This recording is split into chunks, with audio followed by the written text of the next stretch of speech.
गुरुं पादपद्मे त्वयोश्रित्वा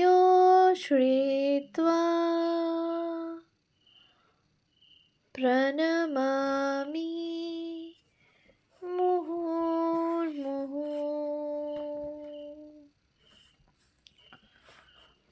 পূজনীয়া প্রব্রাজিকা নির্ভয়প্রাণা মাতাজির সম্পাদনায় রচিত ভারতীপ্রাণা স্মৃতিকথা গ্রন্থ থেকে পাঠ। পৃষ্ঠা সংখ্যা 228। প্রব্রাজিকা দিব্যপ্রাণা।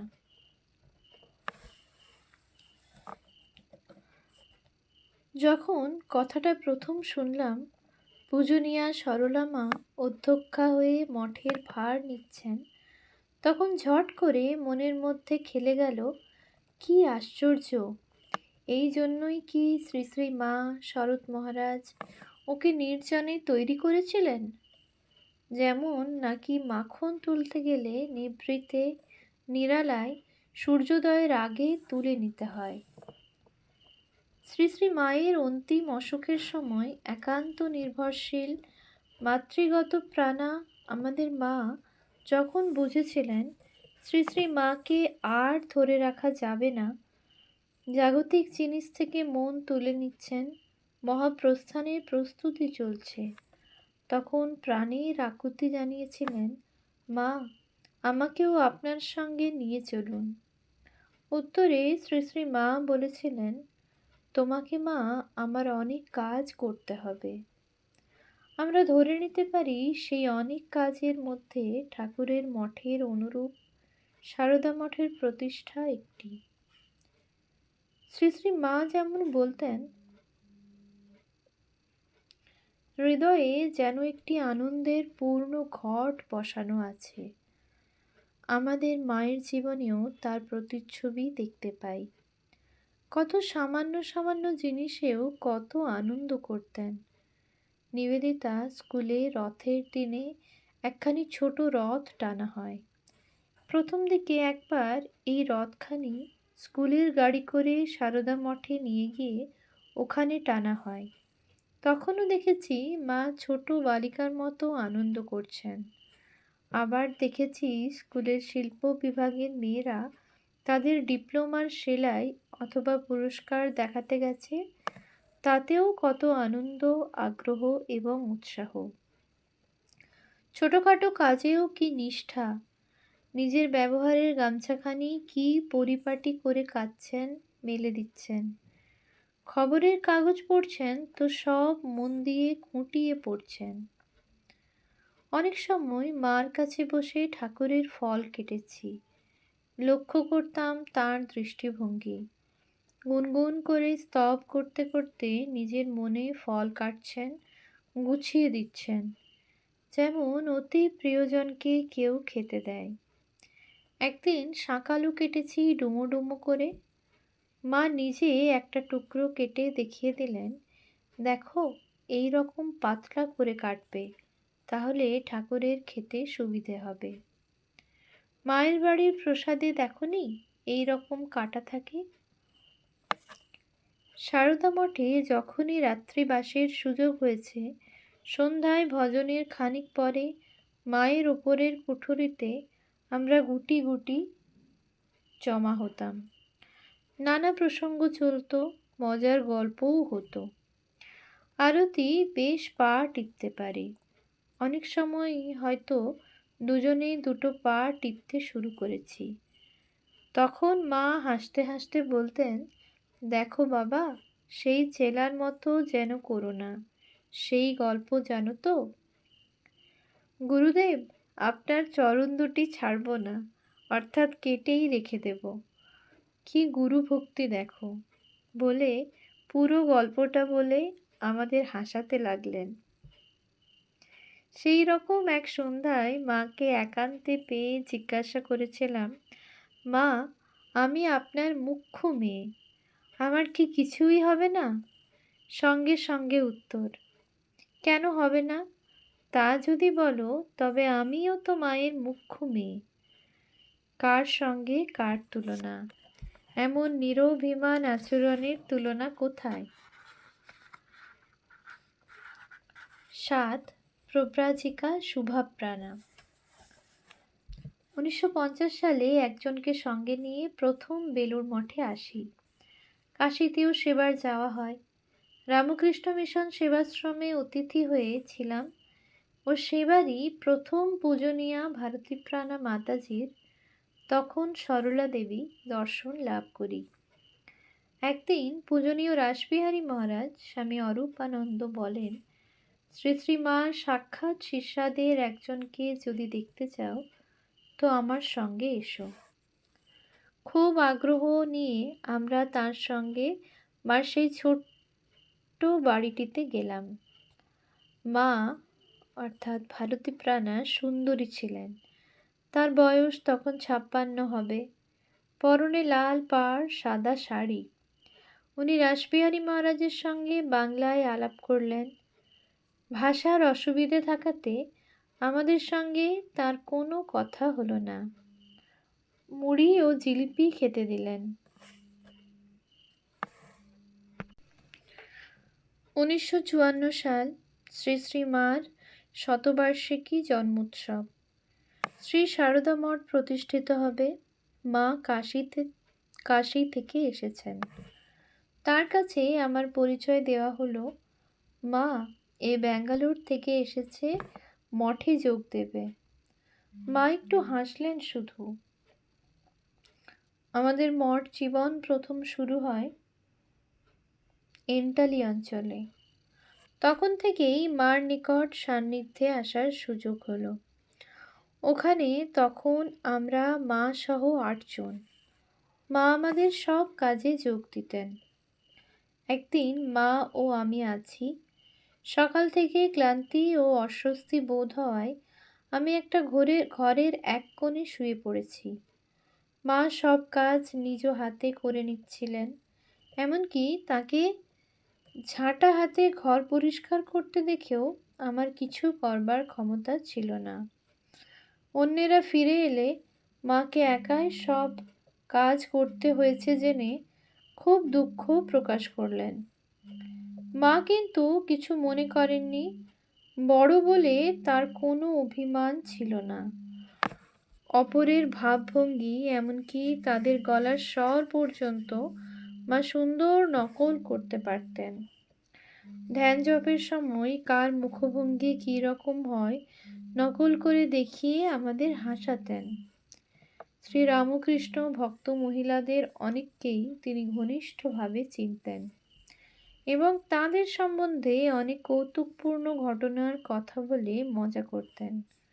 যেমন যোগিন মার উঁচু করে শাড়ি পরা। একদিন তিনি আমার একটি পুরানো কাপড় চাইলেন। আমি অনেক মিনতি করে বললাম, আমার ব্যবহৃত কাপড় ওকে কি করে দেওয়া যায়।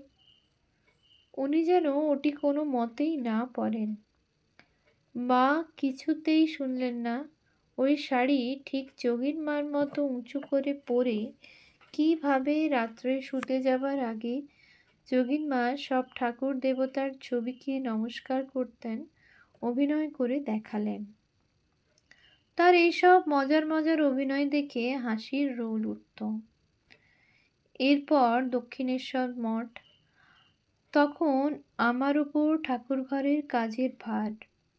মা আমাকে অনেক কিছু শিখিয়েছিলেন। ঠাকুর সেবার ব্যাপারে খুঁটিনাটি সব দিকে তার নজর ছিল। আমাদেরও সেইভাবে কাজ করতে শেখাতেন। সামান্য ত্রুটিও তার দৃষ্টি এড়াত না, তখনই সংশোধন করে দিতেন। দক্ষিণেশ্বরে মঠে ঠাকুর পুজো করছি, ভোর 3টেই উঠতে হতো। যদি ঠিক সময়ে ঘুম না ভাঙে সময় মতো তুলে দেবেন বলে মা আমাকে তার ঘরে শুতে বলতেন। ছাদের উপরে তার স্বল্প পরিসর ঘরটিতে 2টি বড় জানালা ও 2টি দরজা। পশ্চিম দিকের বড় জানালা দিয়ে সুন্দর গঙ্গা দেখা যায়। অন্যদিকে দেখা যায় মঠের সুদৃশ্য বাগান আর প্রবেশদ্বারে ভক্তদের আসা যাওয়া। সিঁড়ির মুখে একটি দরজা আর উল্টো দিকের দরজা দিয়ে বাইরের ছাদে যাওয়া যায়। ঘরের একপাশে মার শোয়ার খাট, আর ছাদের দিকের দরজার কাছটিতে মেঝেতে আমার শোবার ব্যবস্থা। একটা বড় অসুবিধা এই ছিল যে প্রবল বর্ষাতে বৃষ্টির জল দরজার নিচ দিয়ে ভেতরে ঢুকে যেত। এক রাত্রে আমি আমার বিছানা পেতে শুয়েছি। রাত্রে আকাশের অবস্থা লক্ষ্য করিনি। শেষ রাত্রে উঠে দেখি দরজার কাছে খানিকটা ভিজে জায়গা, আর একপাশে রাখা একটি নোংরা জলের বালতি ও ঘর মুছবার নেতা যেন আমায় বিদ্রূপ করছে। রাত্রের ব্যাপারটি বুঝে নিতে দেরি হলো না ও অত্যন্ত সংকুচিত হয়ে পড়লাম। রাত্রে আমি যখন আরামে অঘোরে ঘুমুচ্ছি, মা তখন বৃষ্টির জল মুছে নিতে ব্যস্ত, যাতে আমার ঘুম না ভেঙে যায়। অত্যন্ত ব্যথিত হয়ে আমি তাকে বলি, মা, আপনি এ কি করলেন? কেন আমাকে ডেকে দিলেন না? করুণাময়ী মা যেন কিছুই হয়নি এইভাবে বললেন, তোমাকে তো 3টের সময় ঠাকুর তুলতে উঠতে হবে, তাই জাগাইনি। আমি স্তম্ভিত। রাত্রে খাওয়ার পরে কথামৃত পাঠের সময় আমরা সমবেত হতাম। কত সময় মজার কথায় হাসির রোল উঠত। আমি বাংলা জানি না, রসগ্রহণ করতে না পেরে যিনি পাঠ করেন তাকে প্রশ্ন করলে তিনি বিরক্ত হতেন। মা কিন্তু আমার অসুবিধে খুব বুঝতেন। দক্ষিণ ভারতের মেয়ে, নতুন ভাষা শিখতে ও নতুন পরিবেশে নিজেকে মানিয়ে নিতে সময় লাগছে। তাই মা অপর সকলকে আমার কথা ধৈর্য ধরে শুনতে বলতেন। দক্ষিণ দেশ থেকে আগত সব মেয়ের প্রতি ছিল এই রূপ সহানুভূতি। তপস্যা ও কৃচ্ছতা মার সহজাত ছিল। তিনি অতি সহজেই দৈহিক কষ্ট থেকে মন তুলে নিতে পারতেন। ওই সময় প্রতি শনি মঙ্গলবার উনি কালীবাড়িতে পুজো দিতে যেতেন একজনকে সঙ্গে নিয়ে। ছাতা বা জুতো কোনো দিন ব্যবহার করতেন না। অনেকবার মার সঙ্গে দক্ষিণেশ্বর ভবতারিণীর মন্দিরে গেছি। গ্রীষ্মের সেই প্রখর দিনগুলির কথা আমি কখনো ভুলব না। অত্যন্ত গরম রাস্তা, খালি পায়ে মার পেছনে কোনো রকমে লাফিয়ে হাঁটছি। পুজোর ফুল ও নৈবেদ্য নিয়ে যাচ্ছি, তাই খালি পা, জুতো নেই। মার কিন্তু কোনো প্রক্ষেপ নেই। ধীরে ধীরে পথ চলছেন শ্রী শ্রী ঠাকুরের নাম করতে করতে। তার ও আমার আচরণে এই বৈপরীত্য দুঃখের মাত্রা যেন আরও বাড়িয়ে দিত। সাধারণ উৎসবের দিনগুলিতে আমরা মাকে প্রণাম করতে যেতাম। আমাদের মাথার উপর হাত রেখে তিনি আশীর্বাদ করতেন। সেই মুহূর্তে নিজেদের সবচেয়ে ভাগ্যবতী বলে মনে হতো। তার ওই হাত দুটিই না পরমারাধ্যা শ্রী শ্রী মার কত সেবা করেছে। তার জীবনের অন্তিম দিনটি ছবির মতো আমার হৃদয়ে গভীর দাগ রেখে গেছে। জীবনে এই প্রথম আমি একটি অতি উচ্চ আধ্যাত্মিক শক্তিসম্পন্ন মহান আত্মার নাটকীয় মহাপ্রয়াণ লক্ষ্য করলাম। যা আমাকে সবচেয়ে অভিভূত করেছিল তা হল একটি ভক্তের জ্ঞানীতে রূপান্তরিত হওয়া।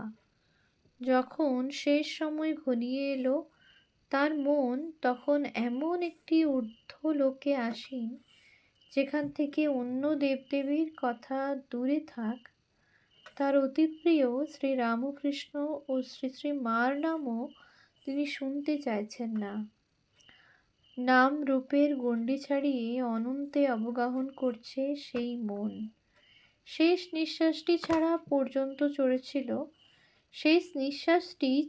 পর্যন্ত চলেছিল সকলের কল্যাণের জন্য তার সচেতন করুণ প্রার্থনা। ওম শান্তি শান্তি শান্তি। হরিः ওম তৎসৎ। শ্রীরামকৃষ্ণার্পণমস্তু।